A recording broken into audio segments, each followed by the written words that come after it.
Hey TikTok. So by now, I'm sure a lot of you have seen the Cracker Barrel video where Cracker Barrel has a code for Black people when, they go into the restaurant to dine.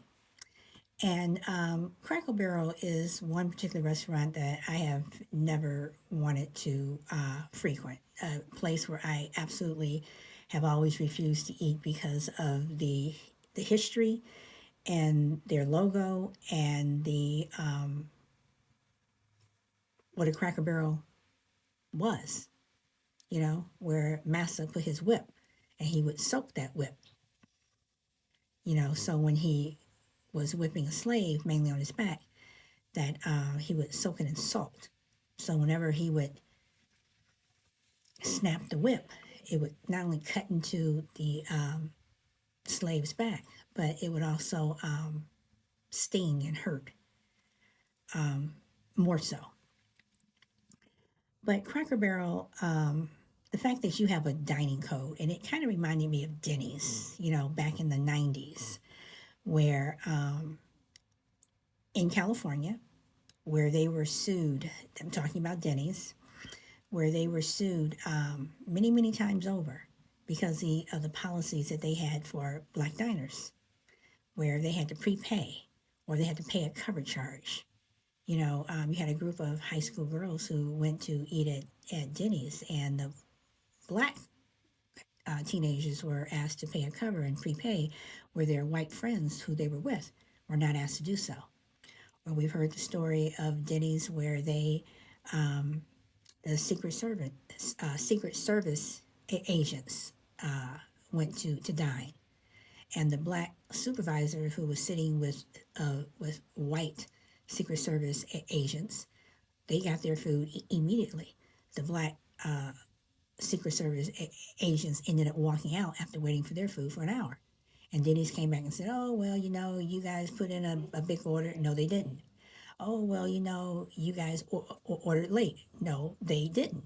As they observed other white patrons who came in after them many, many times during that hour were seated and they were served. Well, needless to say, Denny's ended up paying out a lot of money, over $52 million in lawsuits, and Denny's changed their policies and they changed their ways, and they are a company who they did change. They are inclusive. More than 60% of their employees and in management are Black. You have Black owners of Denny's, because before, Denny's did not even want Black people to even own a franchise. So now let's get back to Cracker Barrel. So you have, Cracker Barrel, which has a code of how, as soon as a Black person walks in, they put it over the radio, that basically that Black people are on on the premises. I cannot tell you how many restaurants out there have a code.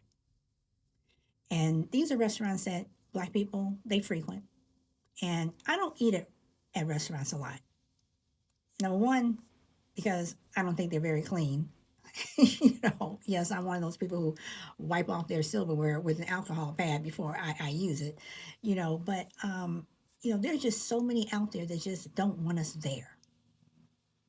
Or I'm always worried, are they going to spit in my food? Are they going to do this? Are they going to do that? Now, I say all that to say, guys, that again, Freedom Train boycott, we have a lot of work to do, but we can do it. We have a history lesson that must be taught, and we can teach it. We will be the teachers, and America and the world will be our students. They will be our classroom. And we're going to teach the world that you need Black money. Black people spend more money than any other consumer in the United States.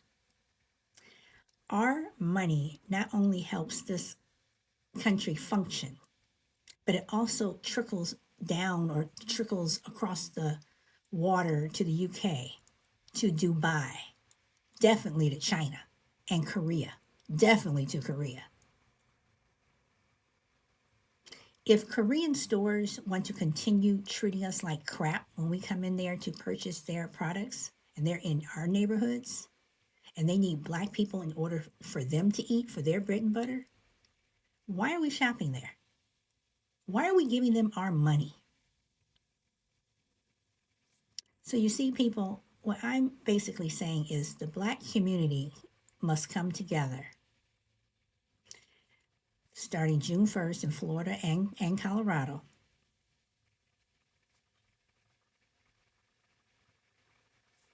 to show this country that you cannot treat us like crap, try to take away our history, try to tell us what we can read, what we can't read, what we can learn in school, what we cannot learn in school. Have a code every time we go into a store or eat, follow us around the stores, put your knee on our necks, whatever.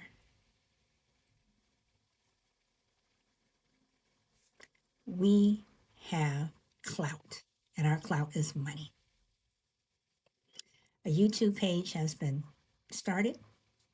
I will be going live on YouTube as opposed to TikTok. I will be able to send a link for people to join me live, where we will get into the weeds and really talk about this. I want to hear everyone's ideas, what they think. But understand this, it will be respectful. So to everyone, be mindful of where you shop. Be mindful of where you eat.